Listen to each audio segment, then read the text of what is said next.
Bonjour et bienvenue dans la quotidienne de School TV, l'émission qui vous raconte l'éducation au quotidien, émission un petit peu bousculée par le contexte de grève. Aujourd'hui, on va vous rediffuser une interview avec Edith Maruet-Jouls. Peut-on parvenir à l'égalité femmes-hommes si dès l'enfance, femmes et hommes et filles et garçons sont séparés? L'invité du Grand Oral pense que non, mais elle a des solutions qui marchent. C'est la géographe Edith Maruet-Jouls. On retrouve en direct, en revanche, l'anti-sèche des Maguessel. L'anti-sèche, c'est la façon dont l'actualité résonne dans les programmes. Actu anniversaire aujourd'hui, celui de la naissance d'un pilier des programmes scolaires, René Descartes. Je pense donc je suis, on a tous entendu la citation. Emma vous en dira bien plus. L'heure de la récré, toujours avec Emma. Retour vers le futur pour un 1er avril anticipé.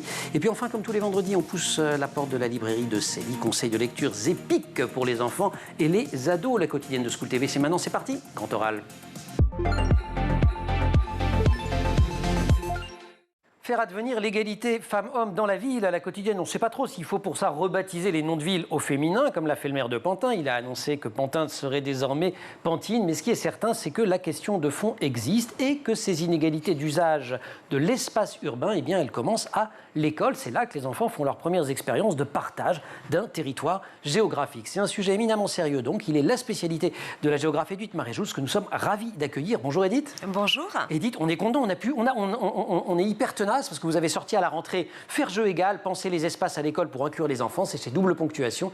Et voilà, et Pantin-Pantine nous a donné l'actualité qu'il fallait pour finalement réussir à vous accueillir. Avant d'entrer dans le contexte qui est celui de l'école, en général, des cours de récréation en particulier, un mot sur la ville en général. Femmes et hommes n'ont pas les mêmes droits sur l'espace urbain?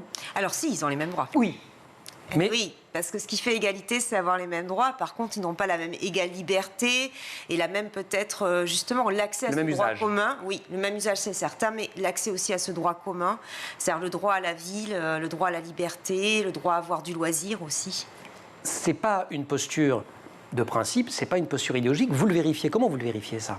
Alors je vérifie parce que le genre c'est un paradigme, hein, c'est pas une matière en soi et que ma spécialité, en tout cas mon doctorat est en géographie et que je vais utiliser, mobiliser les outils de cartographie, d'objectivation de la donnée sociale, d'observation. Voilà, d'observation, c'est là que je voulais en venir. Oui. C'est que vous regardez des espaces et vous constatez qu'il n'y a pas de mixité dans certains espaces en ville. Oui, alors pas de mixité, pas d'égal usage des équipements, une inégalité aussi dans la redistribution de l'argent public. Et puis peut-être quelque chose qu'on voit moins, mais qui est très intéressant aussi, c'est que, on va dire, les besoins ou les sujets ou la conditionnalité des femmes à l'espace public ou des filles à la cour de récréation ne fait pas sujet. Des bâtisseurs, des urbanistes, mais parfois même pas sujet politique. On ne se pose même pas la question. Vous m'avez repris sur le mot droit, vous avez bien raison. Il n'est pas neutre, vous le dites d'ailleurs, parce que le droit, on l'a effectivement. Donc c'est vraiment un problème d'appropriation. Mais chez les enfants, puisqu'on va aller à l'école maintenant, cette notion de j'ai le droit, j'ai pas le droit, eux par contre, certaines filles disent « Ah ben non, tel endroit, j'ai pas le droit d'y aller ». Oui, tout à fait. C'est-à-dire qu'ils sont en capacité de définir ce qu'est l'égalité dans un débat. Oui, c'est avoir les mêmes droits, madame, très bien, mais ça va se traduire dans une quotidienneté de l'usage de l'espace de cours par nous, les filles, on n'a pas le droit de jouer au foot, voilà. Moi, j'ai pas le droit de traverser le terrain, il faut que je fasse le tour, ou moi, petit, j'ai pas le droit de jouer avec les grands, voilà, des choses comme ça. Donc, c'est la remise finalement en cause du fondement égalitaire, avoir les mêmes droits. Donc, on va travailler là-dessus ensemble. On reste dans la cour de récréation. Alors, il y a un schéma absolument récurrent dans toute cour de récré que vous avez visité, et vous en avez visité quelques-unes depuis plusieurs années. Décrivez-nous la cour de récré type. La cour de récré type, oui, c'est l'espace central qui est occupé par le jeu, ce qu'on appelle collectif ou sportif, en l'occurrence, dans 90% des cas, le foot, hein, voilà. Par les grands garçons. Et par les garçons. Ouais, et les grands garçons. C'est ça, CM1, CM2 quand on est à l'école primaire. Exactement. Ce sont les maîtres de l'espace. Et pas tous les CM, ceux qui sont les vrais garçons, ceux qui jouent au foot. Et donc tous les autres, ils sont au bord. Voilà, donc à la fois les filles... Bien sûr. Qui parfois tentent des incursions, mais telles que vous le décrivez, d'une certaine façon, alors, à la fois, elles ne sont pas super bien accueillies, mais parfois, elles-mêmes ne savent pas vraiment très bien faire. Comment on s'y prend, enfin, c'est une zone de danger. Oui, oui, tout à fait. Et puis, c'est aussi une zone de l'entre-soi qu'on peut retrouver après. Des garçons entre eux, ce sont toujours les mêmes joueurs de foot. Donc, eux sont habitués à jouer ensemble, sont habitués à mettre en scène aussi leur performance et leur technicité. Donc, quelqu'un d'étranger, j'allais dire, à ce monde-là, en particulier dans leur grande globalité, toutes les filles, mais aussi, encore une fois, les autres garçons, se trouvent déstabilisés parce qu'on ne joue pas forcément au foot non plus. Hein. On peut faire absolument, oui. C'est-à-dire qu'on tape dans le ballon, on a des tirs au but, mais le terrain empêche d'entrer plus qu'il ne fait règle du jeu au sens du foot fédéré, puisque d'ailleurs dans le foot fédéré, tout le monde ne marque pas des buts, on est bien d'accord. Oui, absolument. Voilà. Il n'y a que Kylian Mbappé. Mais c'est au milieu de... Effectivement, ça prend un espace complètement dingue. C'est 80% souvent de l'espace, si on veut donner une... Oui, ça prend. C'est pas rien, c'est pas juste, puis ça dépasse, vous savez. Oui, voilà, ça dépasse, voilà. Oui, encore une fois, c'est pas la limite fait pas jeu, mais fait plutôt interdit d'entrer, donc on ne sait plus. On va tirer un tas de fils à partir de tout ce que vous venez de nous dire. Je voudrais un dernier point avant l'anti-sèche d'Emma. Et donc tout ça, ce que vous démontrez vous, c'est que ça va contribuer dans la vie d'après, dans la société, à fabriquer du sexisme et de l'homophobie. Oui, tout à fait. C'est un processus qui dure 9 années, en tout cas pour les enfants, élémentaire et collège, où on mésapprend la relation, on n'apprend pas le conflit aussi, et où on crée des mondes. Le monde des filles et le monde des garçons. Et derrière se cache et le sexisme, et derrière ce qu'est être un vrai garçon, c'est ça. Donc c'est le garçon qui joue au foot et pas celui qui reste à côté. C'est le garçon qui n'est pas une fille. C'est le garçon qui n'est pas perméable au monde des filles. Donc, et plus tard, c'est le garçon qui n'est pas homosexuel.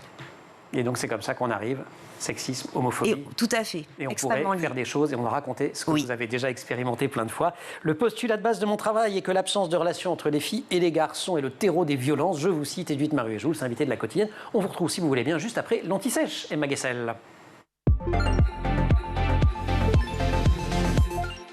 Emma, bonjour. Bonjour Emmanuel. Une anti-sèche consacrée donc au mathématicien, physicien et philosophe français. Avec ça, il est vraiment dans tous les programmes. René Descartes.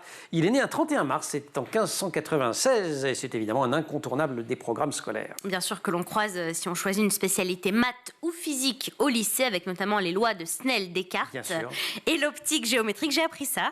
Et son apport en général en géométrie et en algèbre. Mais c'est dans une autre matière que tous les élèves de terminale générale entendent forcément parler de lui. C'est bien sûr la philo. Eh oui, bien sûr. C'est même un des premiers auteurs que l'on étudie, parce que le chapitre qui arrive en premier dans les manuels de philo, c'est la conscience. Et Descartes, c'est le maître en la matière. Descartes qui est né en Touraine, dans une famille de noblesse ancienne. Il est repéré très jeune pour son talent en mathématiques, vous l'avez dit, mais pour échapper à une carrière de juriste, il s'engage d'abord dans l'armée. Oui, où il passe un an. Ça m'avait échappé, ouais. Et à cette époque-là, il commence déjà à présenter ses thèses, ses pensées, et après plusieurs années passées à voyager, finalement, il décide de s'installer aux Pays-Bas. Il a 32 ans. Et un événement historique détermine alors son engagement total en philo, c'est la condamnation de Galilée. On est en 1633. Mais oui, je vous en avais déjà parlé. Galilée qui défendait l'idée nouvelle que ce n'était pas le Soleil qui tournait autour de la Terre, mais bien la Terre qui tournait autour du Soleil, ce qu'on a appelé l'héliocentrisme. Cela a profondément marqué Descartes. On est alors en pleine révolution scientifique et on est dans un passage du savoir ancien à la science moderne. Et Descartes veut donc établir des principes solides sur lesquels toutes les sciences pourront être bâties. Il se met à écrire et en 1637, il publie son très célèbre Discours de la méthode. Pour l'époque, c'est une révolution, ne serait-ce que parce que l'ouvrage est publié en français et non pas en latin. Oui, parce que Descartes voulait être lu de tous et de toutes. Il écrit dans une lettre qu'il souhaite, je cite, que les femmes même puissent entendre quelque chose. À l'époque, les femmes ne recevaient pas d'enseignement du latin. Il s'agit, dans un premier temps, de mettre de l'ordre dans son raisonnement, c'est-à-dire des règles simples qui permettent à notre esprit de bien juger pour éviter la précipitation. Et puis, deuxième étape, c'est le doute. Eh oui, bien sûr, c'est peut-être un des principes philosophiques les plus connus. Il faut douter systématiquement de toutes les connaissances acquises pour pouvoir dissoudre les préjugés et accéder enfin à la connaissance. Et voilà, et ça c'est la seule chose que j'ai dû retenir, le fameux cogito ergo sum, je pense donc je suis. Mais oui, qu'on a tous entendu au cours de philo, bien sûr, c'est l'idée que la première certitude, c'est celle de notre existence. On peut douter de tout, mais on ne peut pas douter de notre existence, parce que c'est parce que l'on est qu'on pense et donc qu'on peut douter et accéder à la connaissance. C'était le petit cours de philo à 6h30 du matin sur School TV. Descartes, il n'a pas écrit seulement le discours de la méthode, il écrit également les méditations métaphysiques, on est en 1641, et puis aussi les principes de la philosophie, on est là en 1647. Oui, et dans les méditations métaphysiques, Descartes poursuit ses travaux sur le doute et le fait que nous ne sommes jamais sûrs d'avoir affaire à la réalité. Le doute, donc, nous permet de déconstruire nos croyances pour arriver à en construire d'autres à l'aide de la raison. Et c'est d'ailleurs grâce à la philosophie de Descartes qu'on parle de méthode cartésienne. Vous l'avez dit, le doute cartésien. Et quand on dit de quelqu'un qu'il est cartésien, c'est qu'il a un esprit rationnel et rigoureux. Donc méthode égale rigueur égale connaissance. Et ça, c'est être cartésien, et être guesselien, c'est avoir méthode, rigueur, connaissance, et en plus, l'humour et la joie de vivre. C'est pas extraordinaire, ça? J'adore, c'est trop gentil. Emma, merci, on se retrouve pour la récré? Avec plaisir. Grand oral.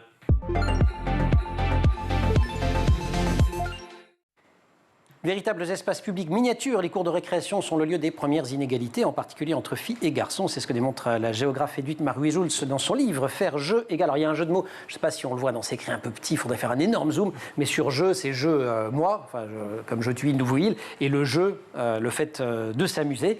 Sous-titre « Penser les espaces à l'école pour inclure tous les enfants », c'est chez Double Ponctuation, Edith qui est l'invitée du Grand Oral. Est-ce que, je voulais poser la question un peu à l'envers, c'est forcément néfaste l'entre-soi?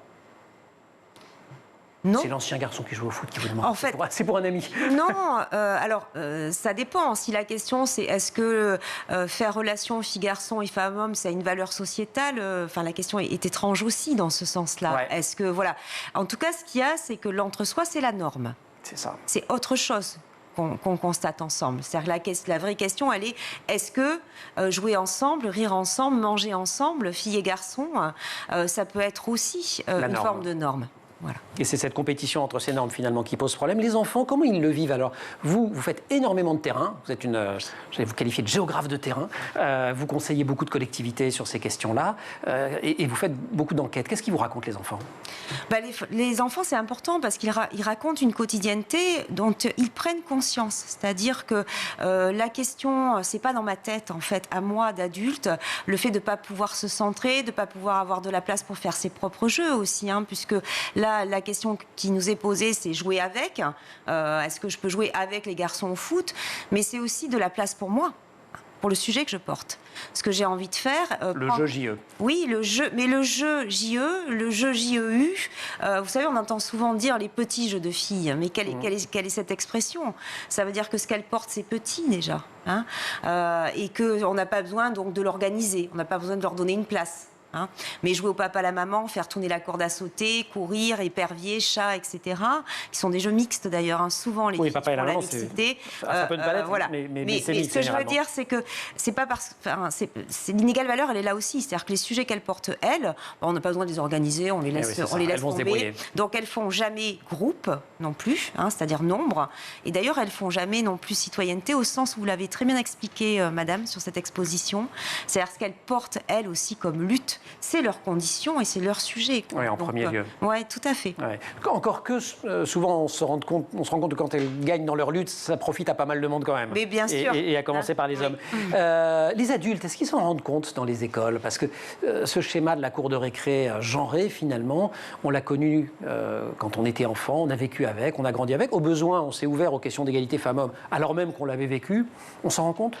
Alors, c'est compliqué de poser la question à l'école de la relation filles-garçons ou de la mixité au sens propre, ce que j'appelle moi la mixité, parce que de fait, c'est les seuls espaces, il faut quand même s'interroger là-dessus, où la parité est captive. C'est-à-dire c'est les seuls espaces dans notre vie où on est obligé d'être ensemble filles et garçons.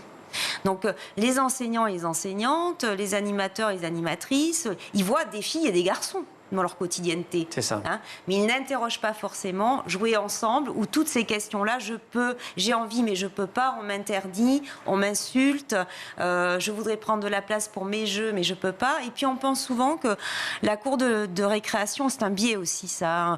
C'est une expression d'une liberté en fait, donc finalement chacun fait ce dont il a envie ou chacune. Et en réalité, voir qu'en fait il y a des hiérarchies, une organisation de l'espace. Et puis la liberté est conditionnée à l'égalité. Oui, c'est ça. Voilà. Donc s'il n'y a pas d'égalité, il n'y a pas tant de liberté que ça. Si on parle solution, un certain nombre de villes demandent qu'on fasse des cours non genrés. Il y a eu Paris, il y a eu Lyon, mais il y en a eu bien d'autres. Je crois que vous avez même reçu des prix pour vos travaux il y a quelques années sur ce sujet. Comment on fabrique une cour non genrée? À la fois la méthodo et puis le résultat physique. Oui, alors j'aime bien parler de cours égalitaires pour ma part. Voilà. Voilà, parce qu'on ne va pas faire un débat sur la question du genre, mais plutôt des cours égalitaires. En fait, finalement, on dépasse assez vite parce qu'à travers la question de la relation filles-garçons, donc 52% d'une population et 48%, en fait, on va rentrer dans la question des usages. Qu'est-ce que tu as envie de faire? Qu'est-ce que tu voudrais avoir comme espace à la cour de récréation? Et on va se rendre compte que finalement, on va rééquilibrer aussi la question gestion entre jeux collectifs, jeux calmes, espaces intermédiaires. On va aussi, depuis 15 ans, nous diagnostiquer ce qui fait mixité, parce qu'il y a des espaces, il y a des fratries, jouer ensemble aux jeux de société, s'approcher des espaces enherbés, par exemple. Voilà, donc on va réhabiliter ces espaces-là et les légitimer à égale valeur, comme le jeu collectif, et on va dévoyer ce qu'on appelle un terrain de foot, parce que si ça s'appelle un terrain de foot, ça veut dire qu'on ne peut jouer à rien d'autre. Et pour laisser de la place à des jeux calmes, etc., voilà, ça devient un jeu de foot. Alors, y compris avec des, entre guillemets, des trucs qui sont quand même assez faciles à mettre en œuvre. Quand il n'y a pas de ligne sur le sol, ça aide quand même. Quand les cages de foot sont amovibles, ça aide aussi. Enfin, voilà. Voilà, exactement. J'aime bien avoir des oui, tu sais, j'ai bien révisé, il a bien révisé, il m'a lu. On va se retrouver dans quelques secondes. À la quotidienne, on a une cour de récréation qui est tout à fait inégalitaire, puisqu'elle est tenue, il y a la reine de la cour de récré, qui est là, heureusement, elle est formidable, c'est Emma. J'ai le droit de participer au jeu quand même, hein, c'est ça l'avantage, la cour de récré.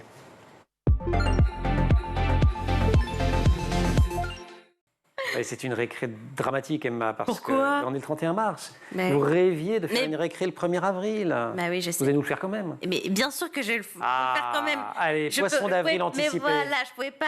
J'ai trop aimé accrocher des petits poissons dans le dos de mes camarades quand j'étais petite. C'est quoi votre meilleure blague, vous, pour le 1er avril? Qu'est-ce que vous avez fait croire? Vous vous souvenez pas? Si, c'était à la radio. Oh. Si. Ah oui, France Culture, une émission qui s'appelait La Voix des métiers. J'ai fait une émission sur le métier de coiffeur, parce qu'en argot, le coiffeur, c'est le merlan. Merlan, poisson d'avril. Ouh, d'accord. Et une archéologue absolument extraordinaire, académicienne, hein, avait accepté de se prêter au jeu. Et elle avait inventé on faisait entendre une musique d'un peigne, soi-disant en cordes. On avait fait tout ça n'importe comment. Et elle faisait un truc mais hyper sérieux, dans un langage très très savant, pour dire que c'était le premier peigne qu'on avait retrouvé, etc. Donc si, j'ai fait ce poisson d'avril-là. C'était un poisson d'avril très intellectuel. C'était un tantinet élaboré, voilà. je vous l'accorde. Moi, j'avais fait croire, par exemple, à ma mère qu'on avait adopté un chien. Elle était horrifiée. Ça, c'est pas un poisson d'avril, vous avez fini par le faire. C'est ça. Elle était horrifiée à l'époque. Et l'histoire dira que finalement, elle adore ce petit chien. Mais revenons à nos moutons, plutôt à nos poissons. Est-ce que vous savez pourquoi on fête le 1er avril? Alors, pas du tout. Alors, parce qu'avant, en fait, on ne débutait pas l'année le 1er janvier, mais au début du printemps. Et lorsque le roi Charles IX a décidé de faire commencer l'année le 1er janvier, je vous en avais parlé d'ailleurs, calendrier julien, calendrier grégorien, on se serait moqué des nostalgiques qui préféraient quand même commencer l'année début avril, mais c'est pas la seule explication. Oui, parce que poisson, catholicisme, il y aura un truc aussi. Tout à fait, parce que c'est la période qui correspond à la fin du carême dans la religion catholique, et à cette période, les chrétiens ne mangent pas de viande, donc on mangeait du poisson, on s'offrait du poisson, et petit à petit, la tradition est née comme ça. Et c'est devenu une vraie opération marketing pour les marques d'ailleurs. On se rappelle de Carambar, par exemple, qui avait annoncé qu'il n'y aurait plus de blagues à l'intérieur des emballages, ou encore la marque de biscuits Lu qui avait annoncé le lancement de biscuits au brocoli. Quelle idée, franchement. Et elle a un petit dernier. C'était un gag spécial Sandra Ferreira, notre exactement, ça lui aurait vachement plu. Nous moins. Et un petit dernier. Donc en 2011, la compagnie aérienne Ryanair avait fait un communiqué en affirmant que certains de ses vols seraient interdits aux enfants. Ces êtres, je cite, qui pleurent, crient et courent dans les cabines. Heureusement, bien sûr, que tout cela, c'était des poissons d'avril. Et d'ailleurs, vous savez que je ne vous ai pas oublié, puisque je vous ai fait un poisson d'avril. Non, c'est quoi? Regardez dans votre dos. Je ne peux pas voir dans mon dos. Eh bien, regardez, montrez à la caméra. Il y a un poisson d'avril, je vous ai piégé avec Marine Plantet qui est tombée. Ce crime ne restera pas impuni. Emma, merci beaucoup. Superbe, hein?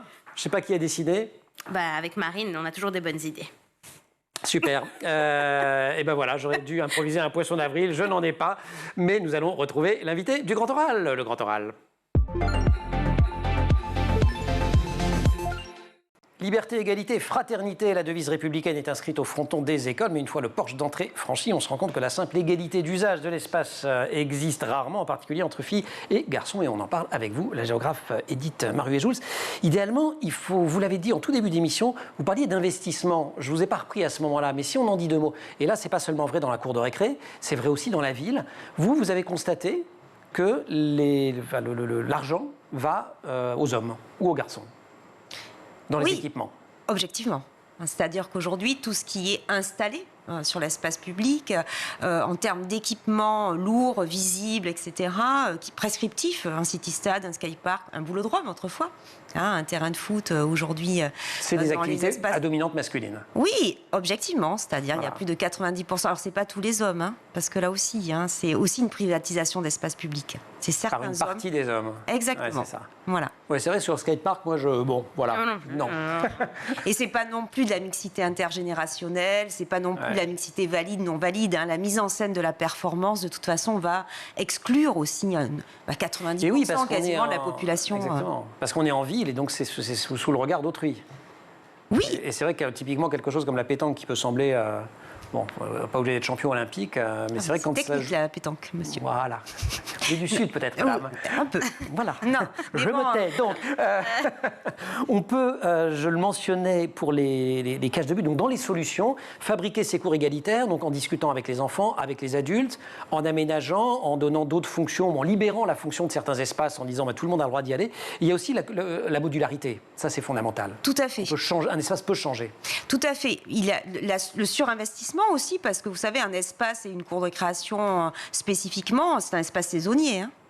D'accord ? Et c'est aussi un espace temporel dans la journée, ce qu'on mesure très peu. C'est-à-dire qu'une petite récréation, c'est pas la même qu'une grande. Quand vous passez 10 minutes ou 2 heures dans une récréation, vous n'asseyez pas le même projet aussi en termes de relations filles-garçons. Surveiller donc le rôle des enseignants et des enseignantes et animer le rôle des animateurs et des animatrices, c'est pas le même métier non plus. Donc on va utiliser tous ces outils-là, en fait, on va faire transpirer les corps professionnels sur cet espace-là pour y amener de l'intelligence collective et effectivement de la souplesse, en fait. Mais cette phase, elle est fondamentale. Il faut expliquer. Si on se contente du jour au lendemain de décréter quelque chose qui vient d'en haut, ça ne fonctionne pas. Non. Ça, c'est essentiel dans la démarche que vous mettez en œuvre avec votre collectivité. Et puis même simplement l'aménagement, c'est-à-dire que ça rend possible. Donc il faut arrêter de rendre impossible, déjà, c'est pas mal. Mais derrière, c'est tout le projet collectif. C'est le projet global, c'est le projet sociétal aussi. Est-ce que la problématique est la même au collège et au lycée ? Oui. Alors, au collège, ça s'aggrave. C'est-à-dire qu'on pourrait avoir l'idée que, oui, une petite fille de 7 ans, elle ne va pas s'imposer dans les espaces. D'ailleurs, là, on n'a pas le temps de discuter, mais cette question du miroir, c'est-à-dire la mise en scène de la force au sens de je suis fort physiquement, mais je suis fort en ça aussi. C'est ça la question du foot, des garçons, de ces garçons-là par rapport aux filles. Et de demander aux filles de s'imposer dans un groupe où elle est seule, par exemple, où elle n'a pas cette technicité ou l'habitude de jouer, c'est aussi quand même bizarre. Mais bref, on peut se dire, oui, à l'adolescence, quand elle aura 14 ans, elle aura pris de la graine, alors qu'en fait, elle renonce. Elle renonce et elles le disent. Elles disent, on n'a pas les mêmes droits, nous, madame, que les garçons. À partir de 15 ans, c'est ce qu'elles considèrent, ce qu'elles ont. Donc, ça veut dire qu'elles n'ont pas la même liberté. Bien sûr. Et d'ailleurs, on le voit, c'est un processus qui s'adresse aussi à nous, en tant que femmes. On ne reprend pas non plus l'espace de pouvoir sur l'espace public. Dans les villes en général. Bien sûr. Dernière question sur un sujet qui peut sembler totalement trivial et qui ne l'est pas du tout, qui souvent est autour des cours de récré, c'est les toilettes. Oui, bien sûr. Un enjeu énorme. C'est un enjeu énorme pour plusieurs raisons. D'abord parce que c'est de la quotidienneté des enfants. Moi, si je m'intéresse aux toilettes, c'est parce qu'ils m'en parlent. Parce que ça fait partie de leur espace de cours. Et on va aux toilettes pendant la récréation, en l'occurrence. Donc du coup, c'est vraiment une quotidienneté, parce que 8 enfants sur 10 s'empêchent d'aller aux toilettes. Enfin, on connaît les constats, c'est un problème de santé. Mais ça pose des problèmes de santé. Ouais, mais c'est aussi un problème de charge mentale. Pour les enfants, c'est-à-dire se retenir de boire pour pas avoir envie de faire pipi, penser à ça, on arrive en fin de journée. C'est ce que vous dites, ils réfléchissent. Une partie de leur énergie est prise par ça et pas pour écouter ce qu'ils disent. L'apprentissage, elle est beaucoup plus compliquée, donc ça se résout aussi le problème des toilettes. Faire jeu égale penser les espaces à l'école pour inclure tous les enfants. C'est sorti il y a quelques semaines aux éditions Double Ponctuation. Edith, merci beaucoup. Vous restez avec nous. On va parler d'un autre truc vachement important, c'est la cantoche. Bah oui. C'est l'heure du plateau repas. On est jeudi. Merci beaucoup, Emma. Merci. Sandra Ferreira. Et comme tous les vendredis, on pousse la porte de la librairie de Célie Luton. Bonjour. Bonjour Emmanuel. Des conseils épiques aujourd'hui, c'est ça la thématique, l'épique ? Épique, exactement. J'avais envie qu'on aille vers quelque chose qui sorte de l'ordinaire, on pousse les portes et on exagère. Épique écologique pour commencer. Super Simone. Ouais. Super Simone. Je vous laisse le dire. Dites-leur fièrement. Super Simone, sauve les oiseaux, c'est elle. Exactement. Super Simone, c'est une perruche très courageuse qui décide, après avoir bien travaillé, de partir se reposer à la campagne. Jusque-là, rien que de très normal. Oui, bien sûr, mais elle ouvre la fenêtre, quelle horreur, quelle odeur, et elle découvre que tous les oiseaux sont malades aux alentours. C'est ça, terrible. quand elle découvre que c'est l'horreur, ça affreux, pue, c'est c'est dégueulasse. affreux. Voilà. Oh, quelle horreur. Ouais. Et elle découvre qu'un géant de fer déverse des produits qui rendent tous les animaux malades. C'est évidemment, elle va... Toute ressemblance avec la réalité n'est pas du tout fortuite. Mais pas du tout, aucun rapport, ne vous inquiétez pas. Puisque là, Simone va réussir à sauver tous les animaux et la faune et la flore. C'est Et alors, elle drôle. se rend compte pourquoi ils sont malades, ces animaux? Parce qu'il y a justement des pesticides qui sont déversés dans leur environnement. Et voilà. Et donc, c'est quand même un abonnement assez idéal pour commencer à discuter aussi avec les enfants de ces À partir enjeux-là. de 3-4 ans, sans problème, c'est fait avec légèreté. On n'est pas déprimé quand on termine l'album. Au contraire, on a un petit feuillet, un peu documentaire pour justement comprendre. Et on peut parler respect de la nature. Il y a même des super questions, un super atelier, un super quiz et des super C'est ça. réponses. C'est de Thibaut Guichon-Laurier et de Jess Powell chez Little Urban. Très bel album. Une nouveauté. Épique écologique, épique fantastique, la Shugako Academy. Alors, je vous avoue que je ne connais pas. Alors, Vous m'avez dit école de magie, 3 personnages, machin. Je me dis, tiens, j'ai déjà lu des choses comme ça. exactement. C'est vrai que là, c'est une nouvelle série de Nancy Gilbert chez Didier Jeunesse. Shugako Academy, au départ, c'est 3 héros qui veulent devenir des dresseurs de dragons. Ça rappelle un peu mon enfance avec les dresseurs de Pokémon. Je pense encore à Sacha, Pierre et Ondine. Mais là, pas du tout, ça va plus loin. Oui, il y a une école de magie, ce n'est pas Poudlard. C'est des ingrédients qui paraissent simples et pourtant ça fonctionne. Prenez n'importe quelle page, c'est bien écrit. Vous êtes dans le thème du Japon, mais avec des petites astérix qui montrent que l'auteur s'est bien documenté. Ça se dévore tout seul. Un excellent 8-12 ans. On le lit dans l'ordre. Oui, oui. Sinon, on comprend rien. Les héros sont menés à évoluer. Moi, je conseille vraiment. Et ça se déroule au Japon. Ouais. Ça marche très bien. Nancy Très Gilbert, Shugako Academy, légende du dragon ancêtre et le maître immortel. L'épique historique. Alors, ça, c'est un immense, immense coup de cœur. Oui, c'est épique et encore, je tire toutes les ficelles que je peux. C'est historique. Voilà, le dernier roman de Ruta Sepetys, ça fait 2 ans et demi que je l'attends. C'est Gallimard Jeunesse. Exactement, c'est une autrice qui écrit toujours sur un fond de réalité historique et qui nous fait une fiction. Mais quand je vous dis une fiction, c'est la fiction avec un grand F. Là, on va vers une période que je ne connaissais pas, l'effondrement du bloc soviétique à travers la révolution en Roumanie. La révolution en Roumanie, quand Ceausescu a été chassé du pouvoir. Exactement. Donc on découvre la réalité de ce dictateur et de son épouse grâce à un jeune garçon passionné de cinéma américain. Ça a fait un petit peu de tâche. Vous Rêve avez... un peu dangereux quand même dans la Exact. Roumanie de l'époque. Exactement. Fantasmer sur le bloc de l'Ouest, c'était très mal vu. On le sent derrière chaque ligne. À chaque fois qu'on tourne une page, on se dit mais qu'est-ce qui va se passer? Il est vu comme un suspect. Pour ne pas, tomber, il va devenir espion.